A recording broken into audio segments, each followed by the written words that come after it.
8:09 de la mañana. Estoy seguro que ustedes van a disfrutar, aprovechar muchísimo este foro a partir de este momento con dos grandes invitados.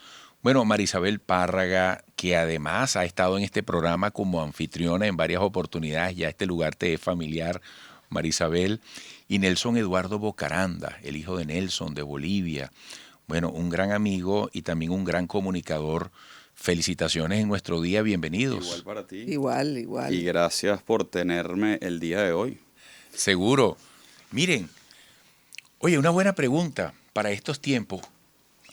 Hoy en día, ¿quién es un periodista? ¿Quién es el periodista en medio de todo lo que está pasando? Yo creo que el periodista sigue siendo en esencia el mismo, el que busca la información, el que busca la noticia. Lo que han cambiado son las plataformas, sí, a lo mejor ha cambiado la forma de recolectar la información y difundir la información, pero en esencia buscamos la verdad de los hechos, de la manera que sea. Mira, el término periodista yo creo que ha evolucionado y ha cambiado y ahorita tiene unas connotaciones que son completamente diferentes. Tenemos, por ejemplo, al infociudadano, que es un periodista ciudadano, que si bien no pasó por la escuela y no respeta posiblemente los mismos códigos éticos que para los cuales se entrenan los periodistas como tal, también son capaces de dar noticias. Pero para mí en esencia el periodista es aquel pues que sigue un código ético y persigue la verdad ante todo. Eso, de nuevo, hay como esa nueva figura del periodista ciudadano que por tener en su bolsillo un dispositivo que tiene las mismas capacidades que antes posiblemente tenía una móvil de noticias como tal, puede hacer la transmisión de un hecho. Eso no lo hace periodista, pero sí está cumpliendo funciones de periodismo. Y nos ayuda, Bueno, nos nos ayuda y nos ayuda, nutre. nos O sea, ayuda. la muerte de Bin Laden la anuncia primero una persona que no es Sí, periodista, por sí. ejemplo. Un ataque terrorista, las primeras imágenes que tenemos y las primeras informaciones que tenemos, porque Sí. la gente que está alrededor son personas con un dispositivo inteligente, con un celular en el bolsillo, no son necesariamente periodistas. El trabajo del periodista ahorita pasa por como otras velocidades, ¿no? De repente no es tanto la inmediatez, porque la inmediatez tienes a todos estos ciudadanos reportando y levantando la información, pero el periodista sí tiene que curarla, tiene que indagar, tiene que ir más a profundidad de los hechos como tal. Oye, me gustó Sí, ese término, el periodista tiene que curarla. no, es que Somos curadores, ¿no? Somos De tantas curadores. cosas. es que el término ahora Qué es bueno. el enfoque ahora es la curaduría, porque además te llega tanta información de distintas fuentes, por distintas plataformas que tú tienes que escoger de alguna Ujú. manera y bueno, nutrir tu nota o nutrir tu información o nutrir tu reportaje, bueno, de acuerdo a toda esa gama de informaciones que te llegan por distintas fuentes, entre ellas la de los infociudadanos. Ahora, hay una polémica y seguramente pues hoy será un momento para hablar de eso, pues el tema de los llamados influencers, el tema, o sea, que ya allí caemos en otro Por eso terreno. mi pregunta inicial, ¿no? Pero sabes que hay una cosa que es bien curiosa cuando hablamos como de la nueva escuela y la vieja escuela y el nuevo periodismo y el viejo periodismo, que es que antes el periodista contra quién competía. O sea, cuando tú hacías periodismo escrito en prensa, tú estabas compitiendo con lo que estaba en la otra página. Y yo me acuerdo perfectamente Contra el otro mi, periódico. mi papá agarrando el periódico y teniendo esa habilidad como de origami profesional de darle 4 sopetazos al periódico y quedaba doblado en la columna que se iba a leer. Y la competencia era con lo que venía en la otra página, posiblemente, si su atención estaba acaparada ahí. Hoy en día el periodista en el entorno digital pues está compitiendo en un dispositivo contra el mensaje de su esposa, contra el breaking news que está pasando en una aplicación como tal, contra 15 notificaciones. Entonces, nuestro mayor enemigo hoy pareciera ser el déficit de atención o la competencia por la atención que tenemos sobre las audiencias. Y por eso es que vemos cómo el nuevo periodista tiene entonces que meter en una nota no solamente su texto, su entrada, su lead, todos esos componentes del periodismo tradicional, sino que aparte hay que aderezarlos con ese tweet que llama la atención, con un post de Instagram, empezar a tener curaduría de los comentarios en las notas de prensa, Sí. en las notas periodísticas, perdón, pues forman parte ya del entretenimiento que se le da a la audiencia para nutrirse más de esa información y para generar debates. Entonces, son múltiples los roles del periodista hoy en día y también parte de eso es competir contra el influencer. El influencer puede tener el tráfico de la audiencia como tal, pero la audiencia debe estar más interesada es en el rol del periodista con su compromiso ético, con esos valores que nada más tiene el periodismo, con esa persecución de la verdad. Tú no le puedes exigir a un influencer que te diga la verdad y que no te engañe, o que no polarice una noticia, o que trate de ser unbiased, que no esté sesgado. El influencer no tiene por qué seguir esos códigos que son únicamente del periodismo. Ese rol todavía le sigue quedando. El problema es que la gente entienda periodistas. esa diferencia, ¿no? Bueno, el problema es que en medio de este gran espectáculo que se ha convertido en las redes sociales, pues bueno, como dice Nelson, tú tengas que, o sea, tu competencia es los influencers y digamos, tu insumo es la verdad. Tú tienes que ser suficientemente atractiva esa verdad, pero manteniendo la ética. Entonces, no es fácil, pero ese es el reto. O sea, tú no puedes hoy en día hacer una noticia normal, una nota de prensa como se hacía antes y pensar que eso va a calar.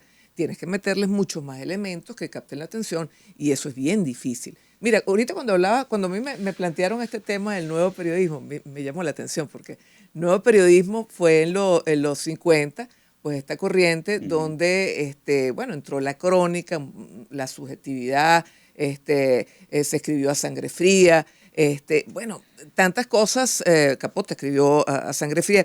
Fue un cambio en el lenguaje periodístico. Y actualmente lo que hay es un cambio en el lenguaje periodístico, pero en esencia sigue siendo periodismo. Yo no sé si hay un cambio en el lenguaje como tal, porque a mí me parece que los géneros se mantienen y se mantienen muy puros los géneros. Y hasta ahora no hemos encontrado como que la invención de nuevos géneros como Sí, tal. pero hay plataformas El distintas. storytelling es lo que ha cambiado. La manera de contar las cosas es lo que ha cambiado. Hoy en día estamos viendo, lo hablábamos la semana pasada, porque tengo la oportunidad de compartir con Marisabel fuera de las cámaras y fuera de los micrófonos, y hablábamos sobre el periodismo inmersivo que existe hoy en día, que es que te pones un Oculus, un dispositivo de realidad virtual, y puedes sentirte como si estuvieses en el hecho. Puedes estar en Siria, donde acaba de haber un bombardeo, puedes estar en los front lines, en las primeras líneas de Ucrania, y puedes vivirlo en primera persona. Eso no significa que estuviste ahí, eso no significa que vas a tener la posibilidad de contarlo como lo cuenta un periodista, pero tenemos esos nuevos mecanismos técnicos, tecnológicos, que acercan a las audiencias mucho más a las noticias. Tú sabes que estaba recordando una experiencia que me tocó vivir con tu papá, Nelson Eduardo, en lo que pasa en el mundo. En aquel entonces, tú decías ancla y no muchos lo entendían, Yo creo que todavía. no muchos lo conocían. Ancla, ¿qué es eso? Enrique Lazo dice que deberían quitar eso del carnet de periodista porque lo paran en una alcabala y cómo le explicas tú a alguien que es un ancla. Tú trabajas con la Marina. Sí, tú trabajas en un barco, ¿qué es esto? Pero tú sabes que en aquel momento Nelson Bocaranda utilizaba, no era común, por decir que era la primera vez, eso que ahora es tan natural de la microonda, una transmisión, mira, Marisabel Párraga está en el Congreso, vamos con ella, Nelson Eduardo está en tal parte, vamos a ver qué está pasando en este canal, mira, están salvando una vaca de una inundación, aquí hay un helicóptero que la cuelga. Esa transmisión en vivo, esa figura del ancla, era una novedad. Y entonces, por supuesto, se hablaba del infotenimiento, la espectacularización, la mezcla de la información con el entretenimiento. Eso como que sí llegó para quedarse y un poco para buscar nuevas formas, ¿no? Yo creo que sí, yo creo que, bueno, esa fue una década de oro. A ver, creo que eso fue una década de oro, la televisión estaba en una década de oro, los canales de información incluso estaban en una década de oro. Yo no sé, Nelson, las cadenas internacionales. Las cadenas internacionales, sí. CNN, estaban en una década de oro. Yo no sé si ahorita estamos en esa década de oro. Yo siento que no, yo siento que mucho de eso ha pasado. Yo siento que es al revés. ¿Lo dicen planetariamente? Sí, no estamos hablando del caso particular de Venezuela. El caso particular de Venezuela, nosotros somos los maracuchos del mundo. O sea, aquí las cosas que no son normales en el resto del mundo puede que sean normales nada más en Venezuela. Aquí el consumo, por ejemplo, de redes sociales es altísimo comparado con el resto del mundo. La gente se informa a través de las redes sociales. Muchas veces ni siquiera entran en la noticia como tal, se quedan con el titular. Sí. Yo sí siento que no estamos en la época de oro del periodismo. Y eso pasa porque el mundo actualmente pasa por las 3P, ¿no? Que lo dice Moisés Naim muy claro, que es populismo, polarización y la posverdad. Y de esas tres, populismo, polarización y posverdad, los medios hoy en día, algunos medios, no todos, no podemos generalizar, son responsables de la polarización y la posverdad. La posverdad es existen tantas fuentes de noticias hoy en día que la audiencia o el lector va a buscar la que más se alinee con su opinión. No quiere opiniones encontradas, no quiere cambiar su opinión. Se le hace difícil cambiar de parecer ante una noticia. Y la otra es la polarización. Vivimos hoy en día en un mundo que cada vez está más polarizado. No es un hecho nada más de Latinoamérica, es un hecho global. Y los medios han jugado un rol en eso. No es un rol positivo en su mayoría, porque al jugar a la polarización generas públicos cautivos y generas lecturas. Y parte de la culpabilidad de que la polarización entre en esta ecuación viene en las redes sociales. Lo vimos con Frances Haugen hace unos meses, que fue esta famosa que dio el pitazo de cuáles eran algunas reglas que existían detrás de Facebook y los códigos secretos de Instagram y una cantidad de cosas, que decía que Facebook premiaba las conversaciones polarizantes, las conversaciones que subían de tono y enfurecían a las personas. Y como los medios al final se nutren del tráfico que generan las redes sociales para que lleguen a sus páginas web, pues también entró mucho ese lenguaje polarizante dentro de los medios como tal. Entonces yo siento que estamos lejísimos de una época de oro. Siento que estamos redefiniendo mucho de lo que tiene que ver el periodismo, las audiencias, de entender que el tráfico no debería ser la meta. Encontrar nuevos modelos de negocio, que el mayor reto que se tiene. Dificilísimo, además. Estamos en una decadencia de los modelos tradicionales de negocio. Y bueno, nada, esos son parte de los retos que hay que plantearse de ahora en adelante. Tengo que hacer esta pausa al regreso. Un poco miremos hacia adelante, hacia dónde va todo esto que ustedes están analizando a propósito del Día del Periodista. Volveremos. Bueno, 8:25 minutos de la mañana. Seguimos en esta gratísima conversación con Marisabel Párraga y Nelson Eduardo Bocaranda, periodistas en el Día del Periodista. ¿Cómo visualizan ustedes el futuro, si es posible hacerlo? Oye, tú sabes que en esta carrera a mí me ha tocado, que vengo de tu época, Eduardo, pues bueno, un poco cocinarnos al carburo con todo esto de las nuevas tecnologías.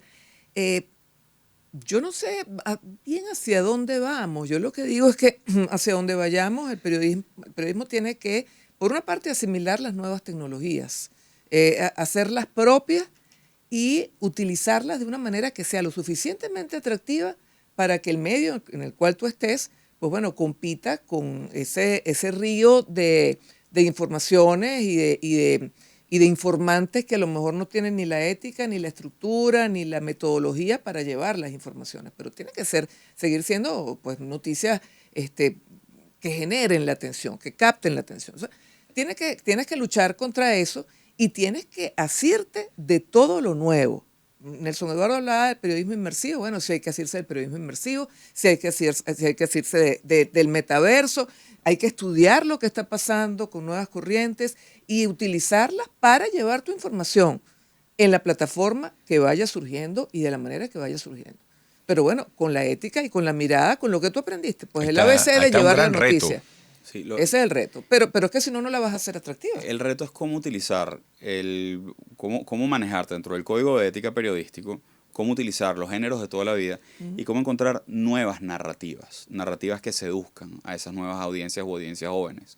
Cuando ves el último estudio del Instituto Reuters, decía que los jóvenes menores de 18 años no estaban interesados en las noticias como tal, porque no están consumiendo los medios tradicionales como tal. Entonces, bueno, ¿cuál es el reto de los medios? Los medios no es dejar de existir, no es esperar que esas audiencias crezcan y vayan y te busquen. Es generar contenido en TikTok, es generar contenido en pues Meta. La gente de Facebook tiene un par de plataformas, está Oculus como tal, que también te permite hacer una cantidad de cosas ahí. O sea, es empezar a pensar en esas nuevas, en lo que la tecnología nos presta para poder generar nuevas narrativas que puedan convencer.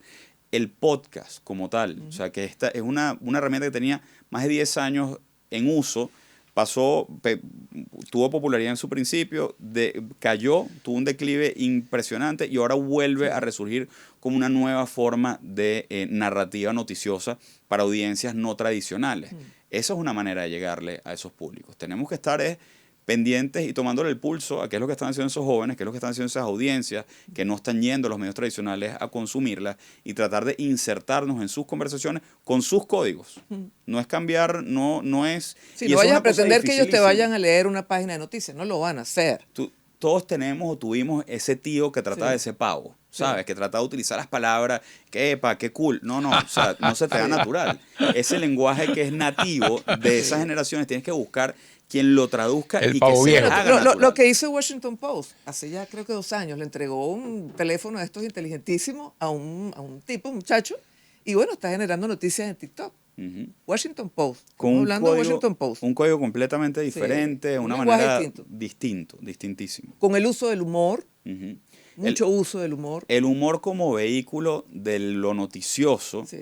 es una de las cosas que nosotros nos hemos dado cuenta que mejor funciona con todas las audiencias. Hay audiencias hiper tradicionales, sí te pueden decir a veces que mira, me parece que que es poco serio, pero al final es el hilo conductor para dejar la información dentro de las audiencias, el uso de GIFs. Los GIFs resumen perfectamente muchas Bueno, cosas. incluso y hasta muchos el uso del sentimientos. teatro, el periodismo performático, que es una de las formas que se está dando ahora de ejercer el periodismo, pues llevar noticias a obras de teatro. Lo hizo el Pitazo El hace Pitazo, poco, ujú. con La- el caso de la La muñeca muñeca de la vitrina. de la vitrina. O sea, ese tipo de cosas están pasando dentro del periodismo y ese tipo de cosas son las que bueno, hay que dar a conocer. No Bueno, quedarnos amigos, con lo tradicional. se hizo corto el tiempo como era previsible. Felicitaciones, gracias por Feliz este día para ti mensaje. también. Feliz día, Eduardo. Y no esperemos el próximo día el periodista para retomar estos asuntos. Cuando Claro, quieras. ¿Verdad? claro. Porque hay mucho Mira, para mí es un sobre gustazo lo cual de verdad que comentar. sentarme y hablar sobre estos temas, además con Nelson Eduardo, que de verdad que yo he aprendido muchísimo cada vez que me siento con Nelson, cada vez que me siento con mutuo. periodistas de la Qué nueva bueno. generación, porque bueno, como te digo, uno está al Así es. carburo, aprendiendo Así de es. los chavos. Bueno, gracias Marisabel, gracias Nelson Eduardo. Hasta mañana. Feliz día al periodista.